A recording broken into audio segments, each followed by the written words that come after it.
ओम नमो भगवते वासुदेवाय नमः। अथ वामन परिवर्तनी एकादशी महात्म्य।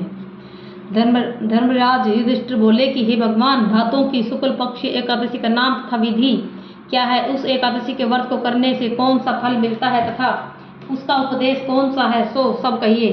श्री कृष्ण भगवान बोले कि हे राजश्रेष्ठ, अब मैं अनेक पाप नष्ट करने वाली तथा अंत में स्वर्ग देने वाली भादों की शुक्ल पक्षी वामन नाम की एकादशी की कथा कहता हूँ। इस एकादशी को जयंती एकादशी भी कहते हैं। इस एकादशी की कथा के सुनने मात्र से ही समस्त पापों का नाश हो जाता है। इस एकादशी के व्रत का फल वाजपेय यज्ञ के फल से भी अधिक है। इस जयंती एकादशी की कथा से नीच पापियों का उद्धार हो जाता है। यदि कोई धर्मपरायण मनुष्य एकादशी के दिन मेरी पूजा करता है तो मैं उसे संसार की पूजा का फल देता हूँ।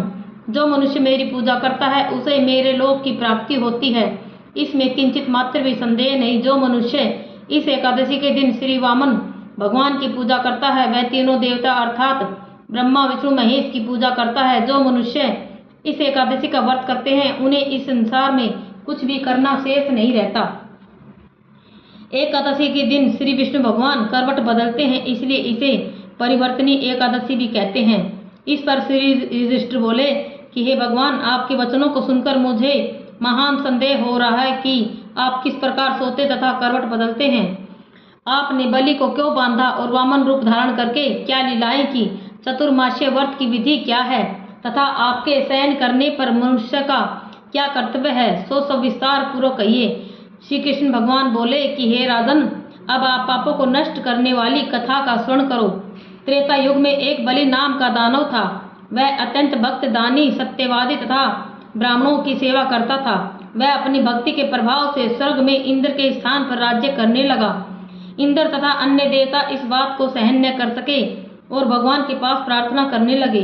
अंत में भगवान ने वामन रूप धारण कर लिया। मैंने अत्यंत तेजस्वी ब्राह्मण बालक के रूप में राजा बलि को जीता।